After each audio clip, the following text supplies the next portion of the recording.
Hello, everybody. Welcome to G.A.S. You know what the acronym is? It's gray and sexy. And that's what we have here.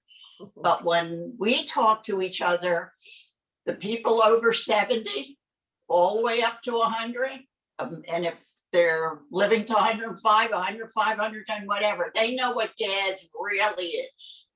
But G.A.S here right now is what I said, gray and sexy. Now, someone whom I have had the privilege to meet, where we both volunteer, but when I say we volunteer, I've been there 2.5 years. Lynne, just tell me the number you've been there, please. It's been about 15 years. 15 years.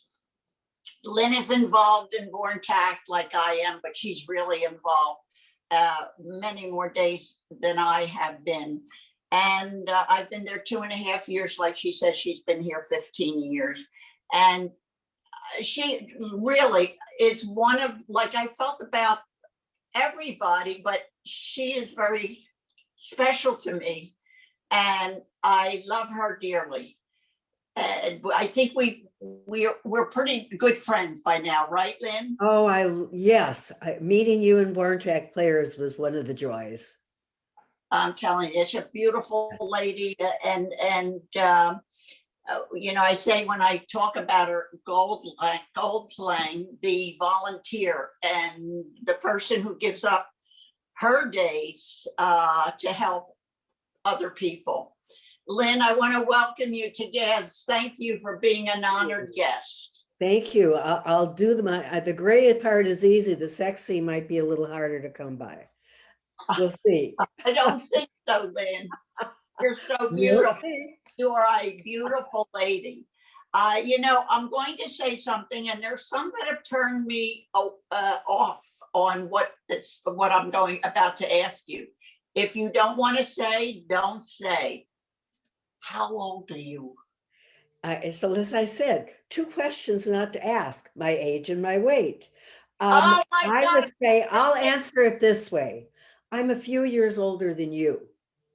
Oh my God, I didn't think anybody was older than me. But thanks. Okay. But obviously that's not true. I want to know a little about your life, Lynne, before we get into the heart of what you're doing now and whatever. Tell us where you were born first off. In the cold of St. Paul, Minnesota, right in the middle of December. Right in the middle of December. Yep. And freezing there, right? Well, as far as I know, I don't remember somehow. I do not remember. I don't know. I heard you were the first baby that was born there that said, shit, this is really freezing in here.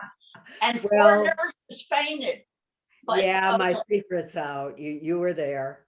Oh, yeah. I'm so glad that you were born. You're needed in this world of hardship and whatever else is out there. Thank you. And my birthday is Pearl Harbor Day, a day of war. Yeah. Not the day I was born, but I mean, not the day I was born, but the date. My date is Pearl Harbor Day.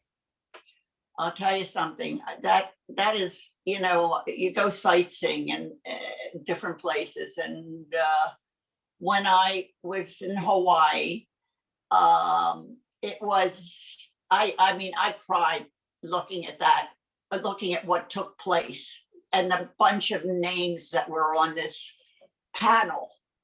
And it just broke my heart. But you were born on that day, and you made it a little bit happier for a lot of people later on, I'll tell you that. And you were born there. Let's just jump. I'll come back a little bit to your childhood, but let's jump away from that for a minute and let's talk about you were married when? I was married in my mid-20s. So that was, then I'm telling you my age. I was married in 1963. Don't tell it. I was married in 1963 following the death of Kennedy. So I just follow all the tragedies and try and make things a little better. Right. I hear you. And I was married 3 years after you. I was married in 66. Well, I was also I'm married in ahead my of you. mid-20s. I'm ahead of you by about 3 years. That's uh, Lynn, tell me about how you came to be the psychologist that you are, have a degree for, and are you still doing this, by the way? Well, you asked me about 4 questions. First of all, thank you for upping my degree. It's a MFT, which is marriage family therapist. A Okay. psychologist has to pass a bunch of other tests and take more education. But I do see people. I have been seeing people for many years. Now I'm sort of retired from that, but I still have some people I'm seeing on Zoom and will continue to see in person. And I'm how sort did of you get a to that point, Lynn? How did you get to that point of you did not do it right out of, Well, things slid into other things. Had kids when they got 2 years old, 3 years old. I took them to these parent education classes where the parents had time and the kids had time. And I thought, well, I can do that.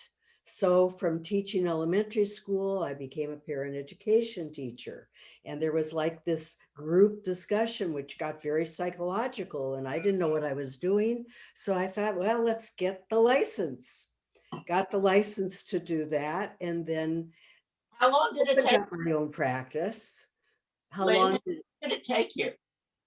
I started working on the license when I was around late 30s. So I got the license someplace in my 40s.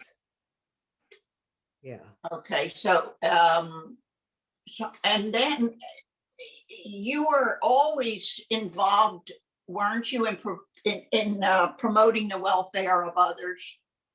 The Well, good I did a welfare. lot of, I love public speaking. I loved it since I was a kid. So I was always in the community doing workshops. I did one for Kaiser on Are We Having Fun Yet? All about humor and play and looking at life in a way that doesn't deny sorrow, but rises above it. And I also worked for Weight Watchers and then did work for a weight program at Kaiser. That's how I got all involved with doing a lot of things in the community for Kaiser.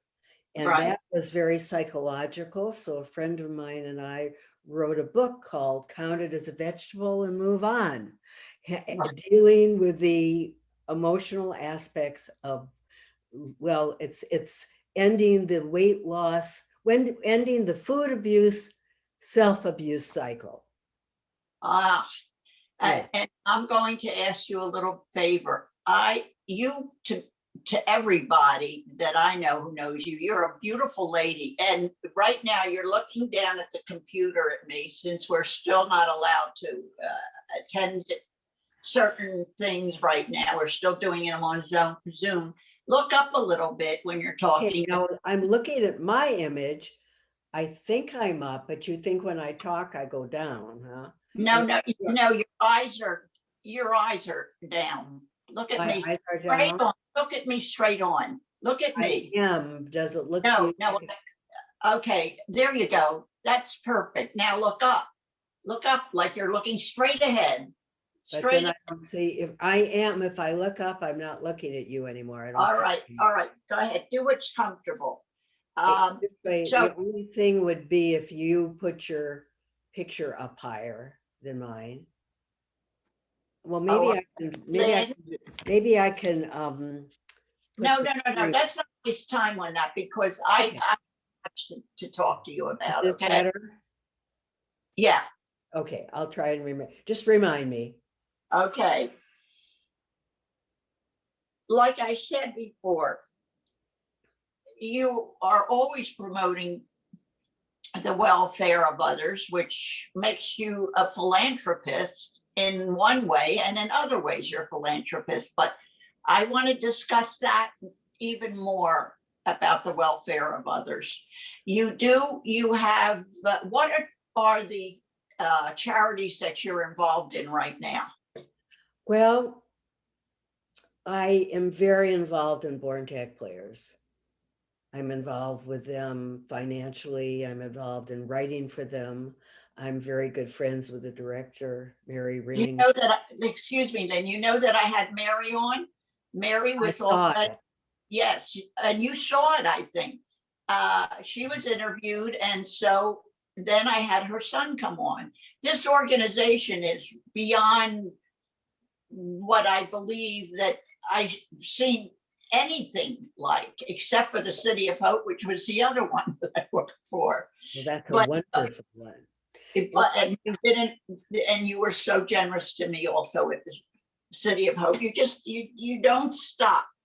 You know, I read an article that really affected me. It said, pick a couple charities that you'd like to be involved with and put your focus in terms of your time, your finances there. So Born Tech Players is one. The other one is Hope Connection, which is a program for people who have lost their significant other.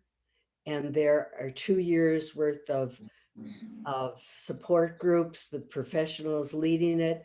They also have programs for people who've lost a parent and are constantly expanding. They've continued to work to have everything online during the pandemic, as did Born Tech Players. So that's the other charity. I also write articles for their newsletter. For me, the pandemic was an opportunity to finally spend time on the writer in me who likes to contribute in that way.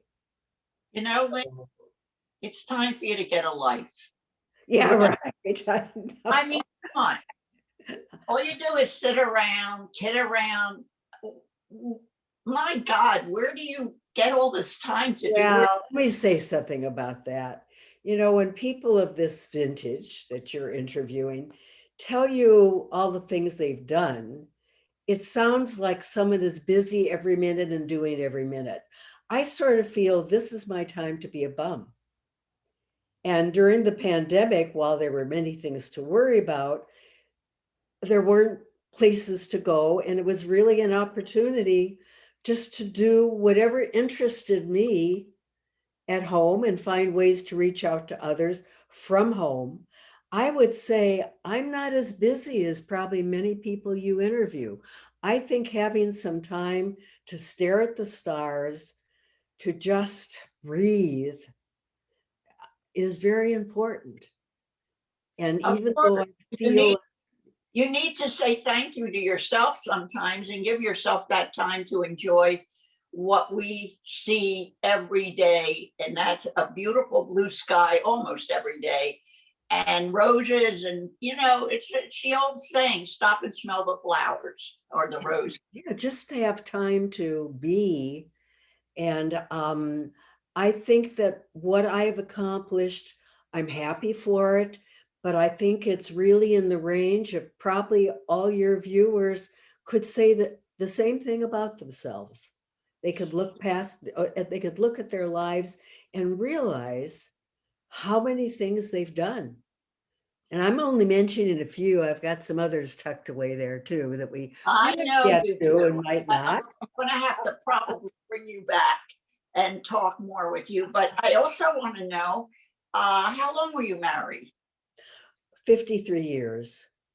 God bless you. I was married 44 years, and I miss him so much. And I'm sure you miss your husband so much too. Yes, I knew him for 60 years. We were really a couple since I was 17.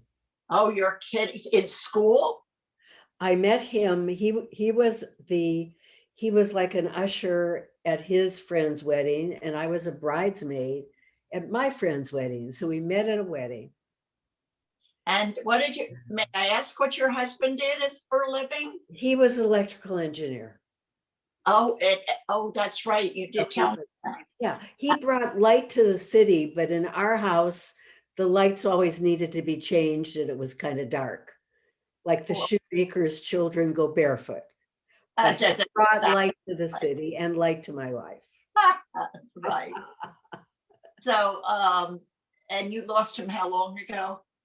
Well, he died about 4 years ago. Last March was 4 years. Yeah, it's But not easy. when For, when your husband has Alzheimer's, you lose him twice. oh, You lose the person absolutely. he was, and he also had cancer, but you lose the person he was, and then you get to love the wounded boy that you see every day. And then when he dies, that's another death. It's like I a know. double whammy. And we're kind of uh, the, the demographics, I'm sure, is with older people. And I can tell you this much. With my side, when I lost my husband, that was 10 years ago, going on, well, it's close to 11 now. You were And, young. um, and, you know, there, we had a beautiful marriage. We even worked with each other for 18 years, but I'll tell you something, Lynn, Wow. people couldn't understand how we could work together. And am I not saying that we had the perfect marriage? There were times when we had our bits that we did not agree with each other and we would argue, but Thank they you didn't for saying that. say that again. Thank you for saying that, because me too. Absolutely. No, there is no, and if it's a perfect marriage, then one spouse is scared to death of the other spouse. And I but like if you that. tell me you had the perfect marriage, we never argued. I There's certain things that I say that you don't want to hear right now, but I didn't believe it. What's hurting me right now is the longer it gets, the more I miss him, because everything that we went through, the hardships are gone. I can't even think of them. All I think about is the good things, like you just said. Yes. So I'm repeating your thought. And you, when you became this, give me the initials of what your profession is. It's called it's a psychotherapist, MFT. You need a master's license. You need to have put in hours. You pass a test, and then you're Right. qualified to do therapy with people who are not psychotically ill. You can't prescribe medication, just the regular things that cause people pain. Well, I'll tell you this much. When I talk to you, I learn a lot. And, we're never too old to learn. Every day I learn something new. The younger kids think they know everything. But as they get older, they find out, God, there's so much I've missed. And, They know everything because they can work all this technical stuff. yeah, exactly. Oh, God. They don't know about life yet. I hope to hell that if God takes me to heaven, that I can look down when hopefully the kids reach our age and see what their kids are doing and they can't get a hold of it, and how all of a sudden we feel like we are so stupid. As far as I'm concerned, that's so not true. I'm not a stupid person, but I sure as hell feel like one sometimes with this new technical stuff. And I know. get us on today. It drives me out of my mind. Well, it does, but I also feel such gratitude for Zoom.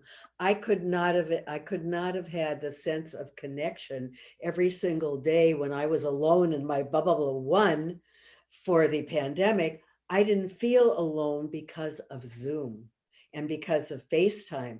I had conversations with my grandchildren that I never had with them before the pandemic on FaceTime. Isn't that fantastic? Fantastic. That's a new word. Just put it into your next vocabulary book. It is. I've had that too with especially my granddaughter. My grandson, we talk a lot when we get together.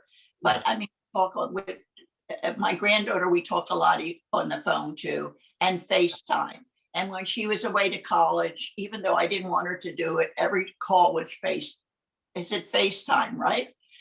Yes, but we put it on the computer just like this. So the person is in big, it's like, it feels like they're right in the room with me. I think it's great, but it drives me nuts. No, just when I learned one thing new and 5 new things have come out the same day, I've learned one. What's that? No, I'm saying my learning curve with this is I'll learn one new thing, but on the same day, 5 new things have come out. So I'm always behind. Yes, well, our learning curve is not exactly a natural curve. It's huge, but we get It's a along. downhill slope. Of course, there's things that I'm very happy that we have now. And like you said, especially Zoom, because I was able to continue meetings with people. And like you also were saying about me being with the kids on there several times. Well, So let me tell you a little miracle on that. Can I tell you a little miracle on that? absolutely. My granddaughter with Down syndrome lives in San Diego. Ah, So as you know, Mary Rings continued her classes during the pandemic on Zoom, and she had one on Wednesday for young people. And a lot of the people that were in the class live weren't in that. So I said, can my daughter from San Diego and some of her friends come? Mary, of course, said yes. So I was doing improvs with my granddaughter from San Diego every Wednesday. I oh still my God. am. And her friends, just Oh, as though we're, I mean, it's like miraculous.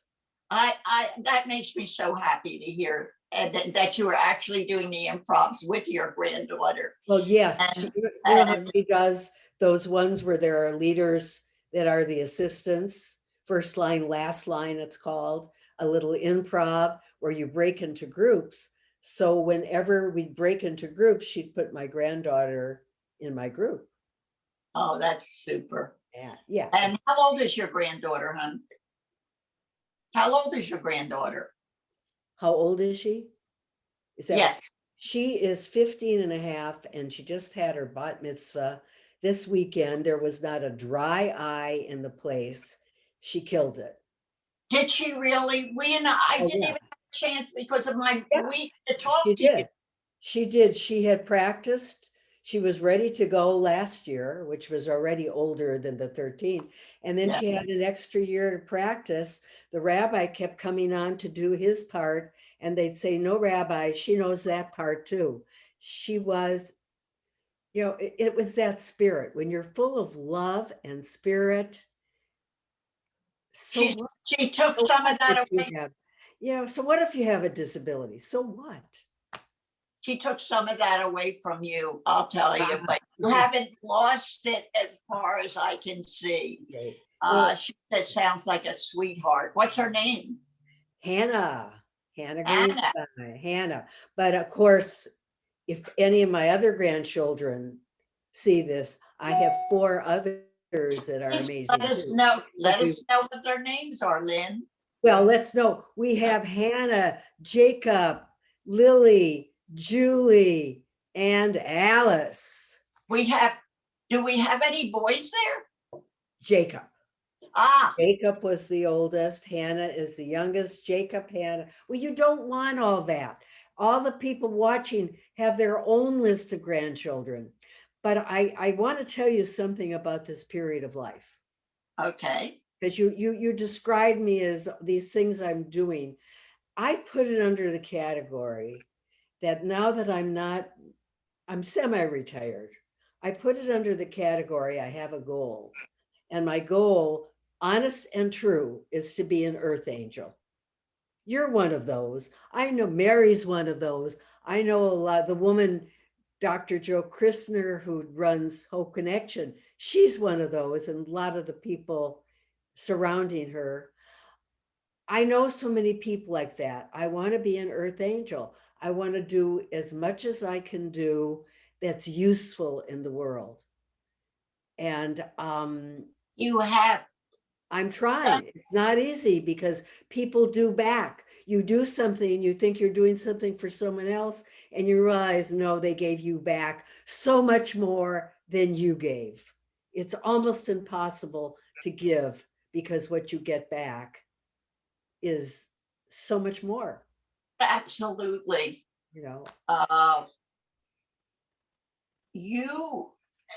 that's what we talked about this when I was talking to you about interviewing you, and how I would love to, because it's very important that I get people on here that have had interesting lives and continue to. I mean, look, we're older. There's that word old is going to be out of the dictionary very soon, because we're at 80 years old. I'm going to tell you, I am 80 years old. I feel that that's an old age, but my kids have been telling me, Mom, you don't talk like it, you don't seem like it, and that's the way it is now. Not just me, but all of us that are well and healthy and can perform and do things. But that's what this program is about. I try to get people on that have such a giving type of a life, and also an interesting and intelligent type of life. There are artists, there are people, and a lot of them didn't start until they were 75 years old. I try to pinpoint this activity for all of us elderly, not old. We're not old, we're little, now I talk to one of my 69-year-old friends, or 70 years, they're kids. And I know what you mean. Yeah. Right, am I right? Well, yes, ARP sends you a bulletin at 55. That's like the age of my children. I mean, that's unbelievable. That's what I'm trying to say. But, a lot of us, when we get older, we forget that we still have a nice life in front of us. And I'm saying this, if you're well, health is the most important thing from the day you're born. So I'm not putting something new into this conversation. If you're well, you can do whatever you want to do. As a matter of fact, somebody called me today and said, Joan, I want to continue playing golf with you, which I haven't done in 10 years. And I said, I can't, I'll make a fool of myself. She said, BS, but she didn't say the initials. She says, you're coming with me, that will also make a little bit of a fool of myself, but who the hell cares? Oh, what fun is that? Well, you know what you said about health. I'm very involved in writers' communities now. I want to be the Grandma Moses of poetry. I'm trying. And I meet people that aren't necessarily well, are bedridden. They can still come to a poetry reading, especially a lot of them that are on Zoom maybe started out temporarily, but now that they have people joining from all over the country, all over the world, a lot of them are going to stay online. It's really a challenge when you aren't well, but it doesn't mean that you can't still be part of the swing of life. I love being alive. I always have. And some days, I had a very wise mother, the Yiddish mother, but she was very Americanized, but she would have all these Yiddish expressions. I can't give you the expression, but the gist of it was, when life is wonderful, it's so easy to smile and be cheerful, but it's when life gives you like razors in the throat that the real you comes out and your real character. And when you can be cheerful then, or loving, that shows who you really are. Because sometimes, as they say, getting old isn't for sissies. Sometimes it's really hard. Boy, those words, I couldn't have said it better than you, kiddo. And I'm so happy that you did that and said that. And I would like to, unless you want to say anything else, we're going to end this. And I definitely am going to bring you back. But I want to end on that note, because that's what this program is about. Lynne just said it all. I love you, Lynne. And I'm so happy I met you. Oh, you. And wait a minute, there's one question I want to ask you before we go. Even though I want to end on that note, I've got a question for you, because I think you can give us all a lesson. When you feel overwhelmed or you feel unfocused, what do? I really mess up, is what I do.